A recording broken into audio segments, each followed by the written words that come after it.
Choo. Good morning, good morning, good morning, everyone. Welcome back to the Daily Sovereignty Report, your daily briefing on tribal sovereignty, indigenous rights, and the policy updates you need to know for Tuesday, June 23rd, 2026. My name is Aaron Thomas.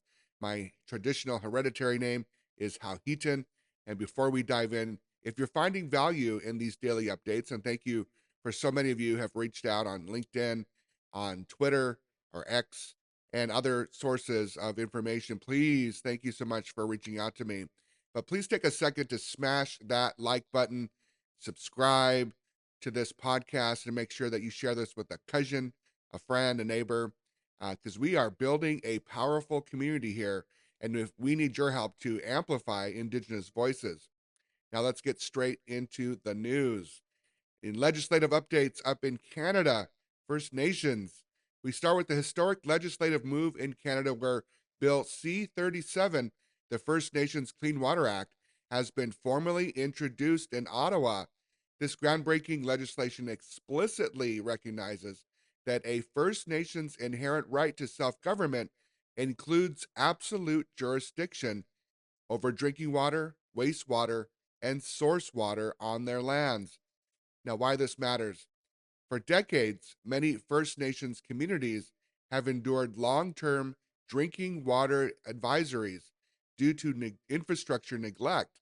Now, this bill finally commits the federal funding needed to match non Indigenous standards.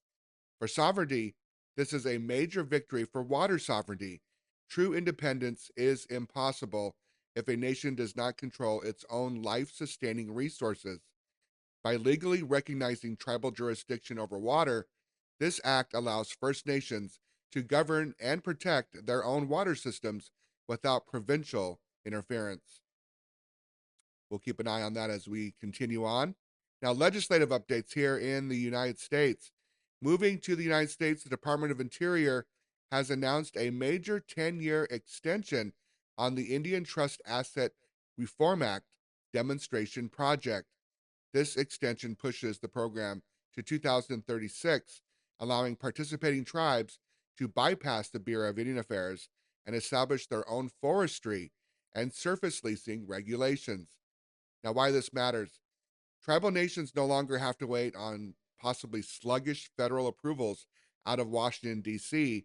to manage their forest resources, harvest timber, or mitigate wildfire risks. For sovereignty, this directly expands land and energy sovereignty. It shifts decision making power from federal bureaucrats to tribal leaders, right where it belongs, proving that tribes are the most effective stewards of their own ancestral lands while accelerating workforce development.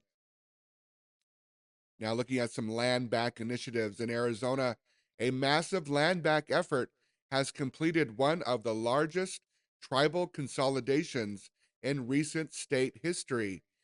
Through a rare friendly condemnation legal proceeding, over 45,000 acres of state trust land is being transferred into federal trust for the Hopi Tribe.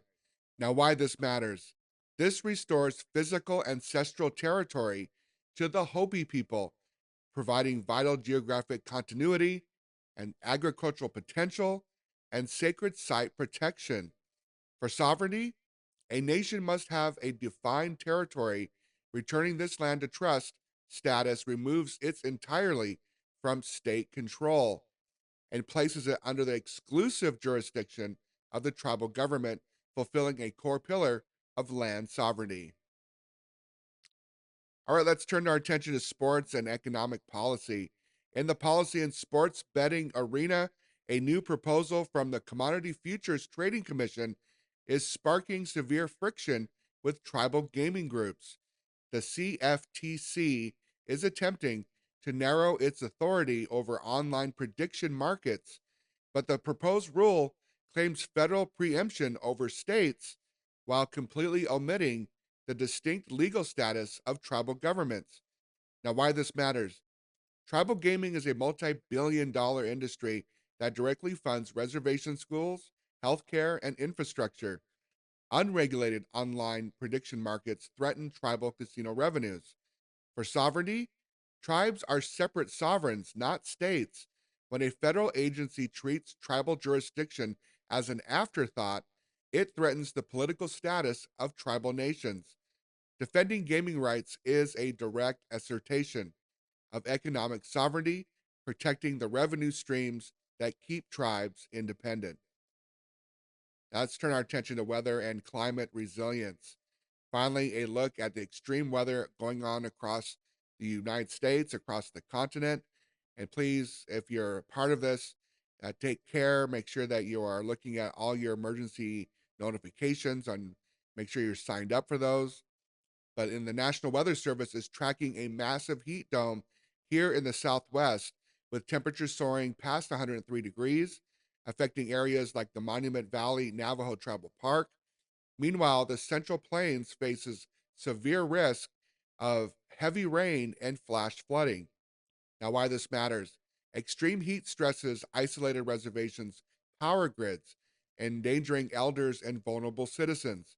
At the same time, flooding in the plains threatens to wash out rural roads, isolating communities from emergency medical services. And for sovereignty, managing public safety during climate crisis is a fundamental duty of an independent government. Tribes are utilizing their own emergency networks, deploying tribal utility workers for workforce development, and exercising inherent authority to protect their citizens independent of state aid. All right, everybody, that concludes your briefing for today, Tuesday, June 23rd. If you found value in today's report, once again, please take 5 seconds to hit that share button right now. Send it to a friend, post it to your feed, and let's keep growing this Sovereignty Report community together. Thank you, Heichka. Thank you so much for watching. Have a great day, and we'll see you right back here again tomorrow morning, right here on all your social media platforms. My name is Aaron Thomas. Auhitan is my traditional name. We'll see you again tomorrow.